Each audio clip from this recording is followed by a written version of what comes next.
Hi, I'm Rachel, and this is my AM reading video for Friday, July 17th, 2020. Like last week, I should make this quick, although I didn't really make it quick last week, but anyway, like last week, in reality, I have someone coming to pick me up in a couple of hours, my father in this case, and I'm going back to the Baltimore area for the weekend. This time for birthday celebrations, including my own. My birthday was on Wednesday, and my brother-in-law's birthday will be this weekend, so we're going to be doing stuff together as a family, in so much as we can during coronavirus time. Not that we're really big party goers anyway. It's always been just, hanging around the house, really. But anyway, I'm here to, before I leave, quickly talk about my reading this week. So the first thing I have to talk about is a surprise book, and that I didn't mention it at all last week. It's Where the Crawdads Sing by Delia Owens. And I read this because my mom started a book club of sorts with me and my aunties, be they, biological or, emotional, and we are meeting actually on Saturday when I'll be with my mother, although I might just be in another room with my computer, I don't know, but we're meeting to talk about it on Zoom. And this is a book that my mother was interested in reading, and my aunt read and enjoyed, but another member, one of my mom's oldest friends, I think read it in the past and didn't like it. So it'll be an interesting conversation. I have mixed feelings. This is the second book for the club that I've read, and the second time I have kind of mixed feelings. It's a book with dual timelines, so already it has this gimmicky plot thing with it. Like, how do these intersect? Why is it important? It's beyond, character development stuff, really. Really, the only character I feel like who is truly developed is the main character, the protagonist named Kaya. And one of the stories is her Bildungsroman. It starts when she's like 6 or 7, and she's slowly abandoned by all of her family. And she happens to live in the marshlands in North Carolina, so she's really remote. And everyone in her town, the nearest town, basically seems to ignore her unless they're trying to chase her to school or something. But otherwise they see her basically as white trash. And really some of her biggest and only friends are the black community, members of the black community who kind of look out for her. And so she's growing up largely alone and is able to fend for herself using, survival skills that are beyond me. She slowly does get involved with some people. A friend of her brother's, they strike up a bit of a relationship until he goes to school. His name is Tate.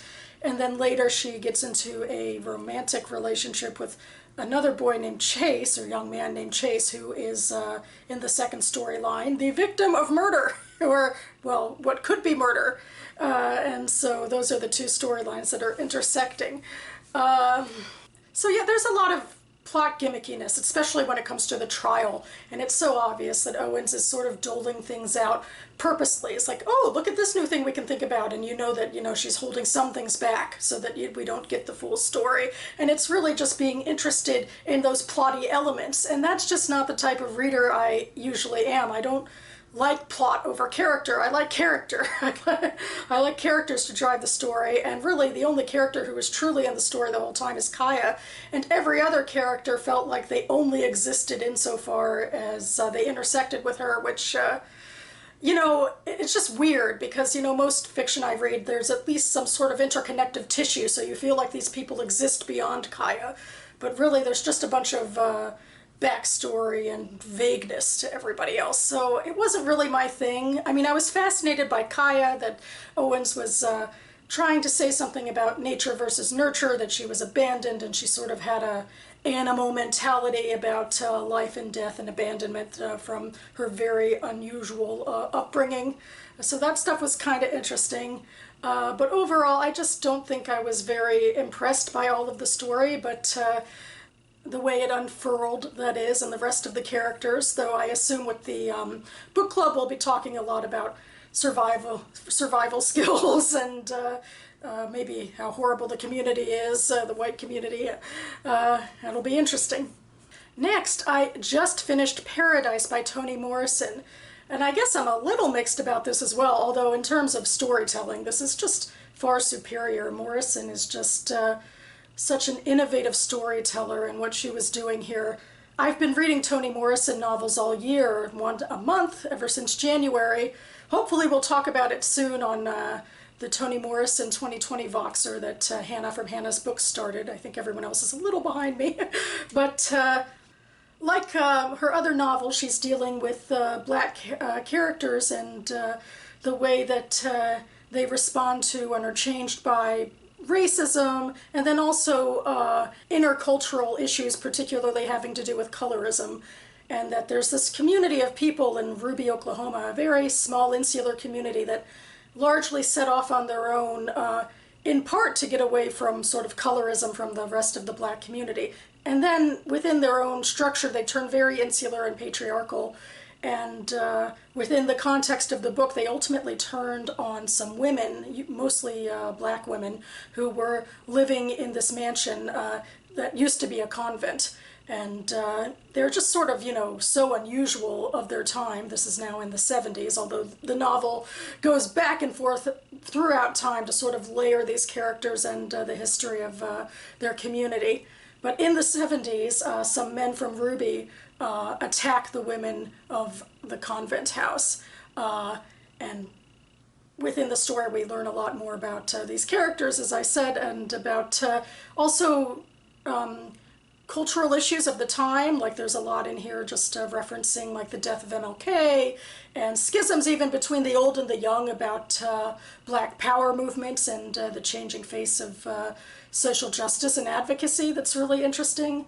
And as usual, Morrison has a really visceral style when she gets in really close to the emotional realities of people in the town, and she has some characters here who really pop. I feel like the characters in the convent popped harder for me, maybe because there were fewer of them and it was easier to keep track of them, and because they were women and that they were often on the run from abuse and from men. So it's something I found I could have some empathy for, a little bit easier in a way, and a couple of the women particularly clashed in such a way that, you know, it's just Morrison's way of creating character that feels so visceral through their action and through their dialogue, and it was really awesome. But, I mean, there were certainly characters who caught my attention within the Ruby storyline, too. It's just, there were just so many of them, so it was like, I think there was a less individuality in this because there were more characters, but she has a lot of interesting things that she's saying in this, so it's still a really worthy read. And finally, next on the docket, not sure I should drag something this heavy to Baltimore, but hey, why not? It's Rich Boy by Sharon Pomerantz. This is the book that recently won my page 112 tag I did earlier in the week, on my birthday in fact. I'll link that video down below.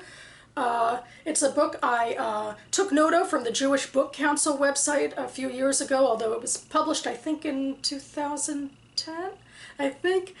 And then I saw it, I think, at my library's used bookstore last year, of course, when I could go to such places. And anyway, I'll read a little bit from the flap. Robert Vishniak is the favored son of Oxford Circle, a working-class Jewish neighborhood in 1970s Philadelphia. Handsome, charming, and clever, he employs his considerable gifts to move even higher on his social ladder. In his decade-spanning journey of self-invention, Robert glides from hard-scrabble beginnings to the elite universities of New England. With growing ambition, he ensconces himself among scions of unimagined wealth and influence, building a future he believes will eclipse his humble past. Ultimately, he finds himself in the highest circles of Manhattan society at the heart of the heady Reagan boom.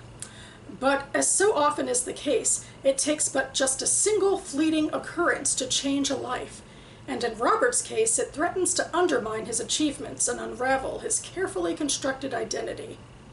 10 years in the making, Sharon Pomerantz's Rich Boy is a sweeping novel of class, sexual rebellion, money, and love. A tapestry that interweaves the lives of poor and middle class, and supremely wealthy. Rich Boy shows us 4 decades in an American century through the eyes of one ceaseless dreamer. It's a book that looks fearlessly at both our desire to remake ourselves and the price we pay for the privilege. So yeah, there's a lot in here I like. You know, that sweeping landscape means you can look at about a lot of themes about individual identity and what you want for yourself personally, as well as the broader stage that you're on, like, you know, the Reagan boom from the 80s was mentioned.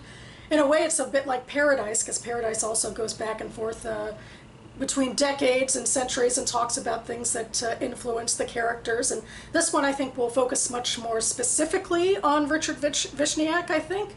And it does so from a Jewish lens, because he has a Jewish upbringing, so that's always of interest to me as well. So I'm really looking forward to this.